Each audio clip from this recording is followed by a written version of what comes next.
Stadium Lansdowne Road, Dublin joins Soldier Field, Chicago, and Thomond Park, Limerick, as the scene of victory over the All Blacks. And fans are filing out now, but that was one of the most enjoyable nights in Irish rugby history, on and off the pitch. Ireland 16, New Zealand tryless, 9 points. Absolute belter. That's it. Can't be withdrawn now. Joe Schmidt is with Claire.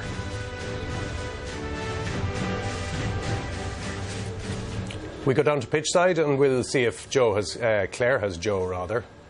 No Joe, sign. You said beforehand you weren't confident, but your players certainly were tonight. Yeah, they probably would have said the same thing. They just would have tried to go out and put out their best performance possible. I think there were some really special moments for us in that test match. I think it was a heck of a battle. Like the All Blacks, they are so tough to beat. I had visions of 2013 as they worked their way back up the pitch, but I thought our guys kept their discipline really well. They kept within the system toward the end when we had to, and we had a couple of really positive attacking moments. One which we managed to score off, super try from Jacob Stockdale, super finish, and I suppose he was probably a little bit reminiscent of his try in Twickenham to just extend that lead in the Grand Slam game. What was the most pleasing thing? I suppose obviously being in that position of strength, but really holding on to it this time, not getting caught out late like we did, as you said, in 2013. No, it was great that we stayed in the system.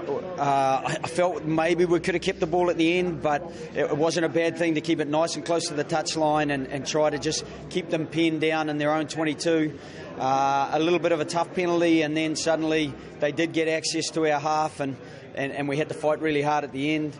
It was pleasing the way our scrum and line-out went, especially in the first half. I thought those set pieces, the work that Greg Feek did in the lead-up, the work that Simon Easterby did in the lead-up was super, and obviously our defence with Andy doing a super job, and I think, as a collective team, I think they're all pretty relieved in the shed. A nice feeling, obviously, to have taken on the best in the world and beaten them in your backyard.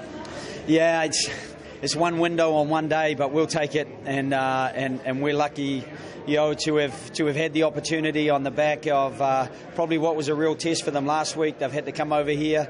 It's the end of a long season for them. They've done a lot of travel, and I certainly would throw the cards back up in the air if we've got to play them again. This is an extraordinary night for Irish rugby, though, isn't it? And the journey that your team has taken. Yeah, even we talked about this is our home. This is 2 years that we haven't been beaten here, and we wanted to keep some pride around that. We knew how much interest there was. Should have seen the hotel, the Shelbourne Hotel, when we came out. There were people so deep supporting the team. The Fields of Athenry tonight, the support of the crowd. We're incredibly conscious that we want to deliver for those people, and I really felt in the nature of how we had to work tonight, we definitely did that. That leaves you in a great position as you face into a World Cup year. Yeah, again, we don't probably look that far ahead. What I was really proud of, Kieran Marmie and Luke McGrath, what a massive test for them. Josh van der Fleer got called in late for Dan Levy. There were some great moments from. I thought Josh he just kept going and kept going.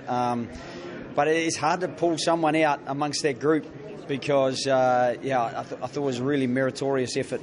Well, you're not going to be very popular back home, but congratulations, Joe. Thanks, Claire.